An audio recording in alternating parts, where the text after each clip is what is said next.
പകുതി വില തട്ടിപ്പ് കേസിൽ ഉന്നതരെ കുടുക്കി അനന്തകൃഷ്ണന്റെ മൊഴി. മാത്യു കുഴൽനാടൻ MLA 7 ലക്ഷം രൂപ വാങ്ങിയെന്ന് അനന്തകൃഷ്ണൻ. തെരഞ്ഞെടുപ്പ് ഫണ്ടിനായി 45 ലക്ഷം രൂപ വാങ്ങിയ ഡീൻ കുര്യാക്കോസ് MP 15 ലക്ഷം രൂപ മാത്രമാണ് തെരഞ്ഞെടുപ്പ് ഫണ്ടിലേക്ക് നൽകിയതെന്നും മൊഴി.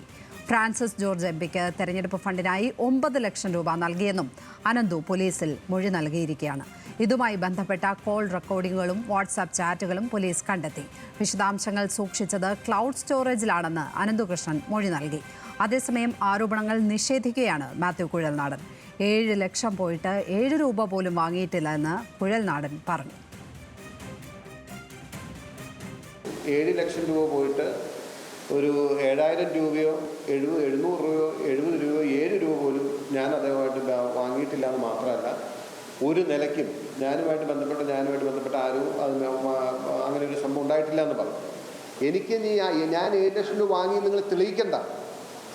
സാധാരണക്കാരന്, സാമാന്യ ജനത്തിന് പ്രഥമദൃഷ്ടിയ സംശയം തോന്നുന്ന സാഹചര്യങ്ങളെങ്കിലും ഉണ്ടെന്ന് തെളിയിച്ചാൽ ഞാൻ ഈ പൊതുപ്രവർത്തനം അവസാനിച്ച് വീട്ടിൽ പോകും.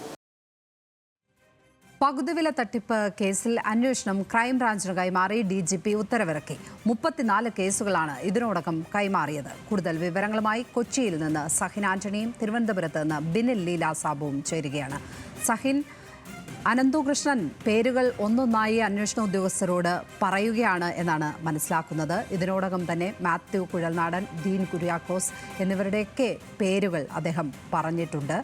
അപ്പോൾ ഇതിനെ നിഷേധിച്ചുകൊണ്ട് മാത്യു കുഴൽനാടൻ അടക്കമുള്ളവർ രംഗത്തും വന്നു. സാഹചര്യ തെളിവുകൾ പോലുമുണ്ടെങ്കിൽ പൊതുജീവിതം അവസാനിപ്പിക്കും എന്നാണ് പറഞ്ഞിരിക്കുന്നത്. ഈ പറഞ്ഞ കാര്യങ്ങളിൽ തെളിവുകൾ ശേഖരിക്കാൻ അന്വേഷണ ഉദ്യോഗസ്ഥർക്ക് കഴിഞ്ഞിട്ടുണ്ടോ? എന്താണ് അന്വേഷണ സംഘത്തിൽ നിന്നും നമുക്ക് ലഭിക്കുന്ന കൂടുതൽ വിവരങ്ങൾ? ലക്ഷ്മി പത്മ, ലഭിക്കുന്ന വിവരങ്ങൾ അനുസരിച്ച് പൊതുപ്രവർത്തകരായിട്ടുള്ള നിരവധി ആളുകൾ, പ്രത്യേകിച്ച് രാഷ്ട്രീയക്കാർ പണം വാങ്ങിയിട്ടുണ്ട് എന്നുള്ള ഒരു വിവരം തന്നെയാണ് ലഭിക്കുന്നത്. നേരത്തെ സൂചിപ്പിച്ചതുപോലെ തന്നെ മാത്യു കുഴൽനാടൻ MLAക്ക് 7 ലക്ഷം രൂപ നൽകി എന്നുള്ള മൊഴിയാണ് അനന്തകൃഷ്ണൻ നൽകിയിരിക്കുന്നത്. അതും പണമായാണ് ഈ 7 ലക്ഷം രൂപ നൽകിയിട്ടുള്ളത്. ഒപ്പം തന്നെ ഫ്രാൻസിസ് ജോർജ് MPക്ക് 9 ലക്ഷം രൂപ നൽകി. കൂടാതെ ഡീൻ കുര്യാക്കോസിന് 45 ലക്ഷം രൂപയാണ് നൽകിയത്. ഇതിൽ തെരഞ്ഞെടുപ്പ് ഫണ്ടിലേക്ക് 15 ലക്ഷം രൂപ മാത്രമേ ഡീൻ കുര്യാക്കോസ് നൽകിയിട്ടുള്ളൂ എന്നുള്ള മൊഴിയും അനന്തകൃഷ്ണൻ നൽകിയിട്ടുണ്ട്. കൂടാതെ ഒരു യൂത്ത് കോൺഗ്രസ് നേതാവ് 5 ലക്ഷം രൂപ കൈവായ്പയായി വാങ്ങി എന്നുള്ളതാണ് മൊഴി. എന്തായാലും ഈ മൊഴി പോലീസ് വിശദമായി തന്നെ പരിശോധിച്ചു. ഒപ്പം തന്നെ ചില തെളിവുകൾ പോലീസ് ഉദ്യോഗസ്ഥർക്ക് ലഭിച്ചിട്ടുണ്ട്. വാട്സപ്പ് സന്ദേശങ്ങളും ശബ്ദ സന്ദേശങ്ങളും എല്ലാം പോലീസ് ഉദ്യോഗസ്ഥർക്ക് ലഭിച്ചിട്ടുണ്ട്.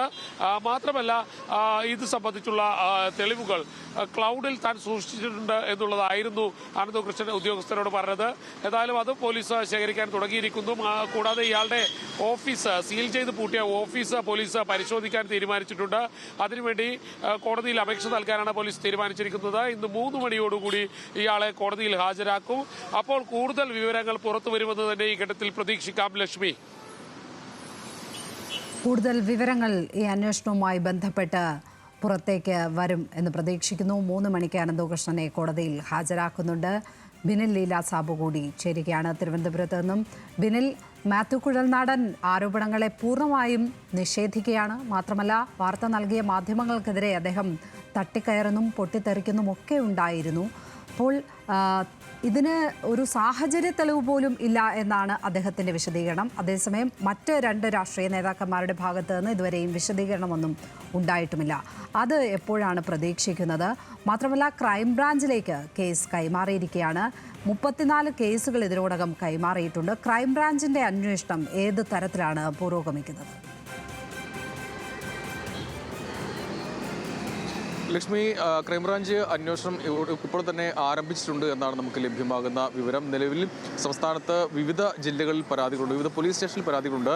നിലവിൽ കൈമാറിയിരിക്കുന്നത് 34 കേസുകളാണ്. അതിൽ എറണാകുളം റൂറലുണ്ട്, അതോടൊപ്പം തന്നെ കണ്ണൂർ സിറ്റി ഉണ്ട്, ഇടുക്കി, കോട്ടയം, ആലപ്പുഴ, ഇങ്ങനെ 5 പോലീസ് ജില്ലകളിലാണ് ഈ കേസുകൾ ഉള്ളത്.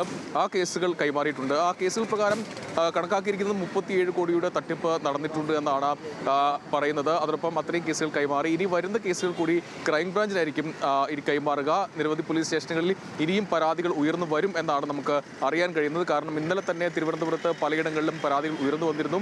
ആ പരാതികളിലൊക്കെയും ക്രൈംബ്രാഞ്ചിന് കൈമാറും. അങ്ങനെ ഒരു ഏകീകരണ സ്വഭാവത്തിലേക്ക് കൊണ്ടുവരുന്നതിന് വേണ്ടിയാണ് ഇത്തരത്തിൽ ക്രൈംബ്രാഞ്ചിന് പോലീസ് കേസ് കൈമാറിയിരിക്കുന്നത്.